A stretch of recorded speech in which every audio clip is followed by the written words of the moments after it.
Hi guys, welcome to another new vlog. ఈరోజు morning లేచి పొలం దగ్గరకు వచ్చి నారుమడికి నీళ్లు పెట్టాను. ఎందుకంటే మన మొలక ఆల్రెడీ రెడీ అయిపోయింది. నా ఎనుకున్న మడే ఈసారి నారుమడి చేస్తున్నాం. ఈ మడి అయితే మేము ఫస్ట్ టైం చేయడం నారుమడి. ఇక్కడ మోటార్ పెట్టేసి బావతో వెళ్ళి ఇంకొక పొలం దగ్గర పొడినారు పోస్తున్నాం. పొడినారు ఎందుకు పోస్తున్నాం అంటే ఇక్కడ వాటర్ ఫెసిలిటీ లేదు. వాటర్ ఫెసిలిటీ లేని ప్లేస్లో ఇలా పొడినారు పోస్తాం మేము అక్కడ నారే అలికి వచ్చేలోపు అన్నయ్యనైతే ఇక్కడ రూటివేటర్ కొట్టి నార్మల్ రెడీ చేస్తున్నాడు.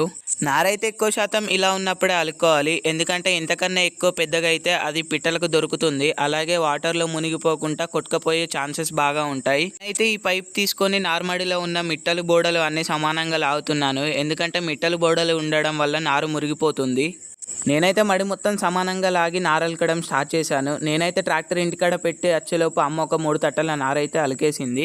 మిగతాదంతా నేను అలుకుతున్నాను. ఇప్పుడు ఈరోజు మేము నారెలా అలకామన్నది ఫుల్ వీడియో తీశాను. అది రేపు మార్నింగ్ అప్లోడ్ చేశాను. షార్ట్ నచ్చితే లైక్, షేర్, సబ్స్క్రైబ్ చేసి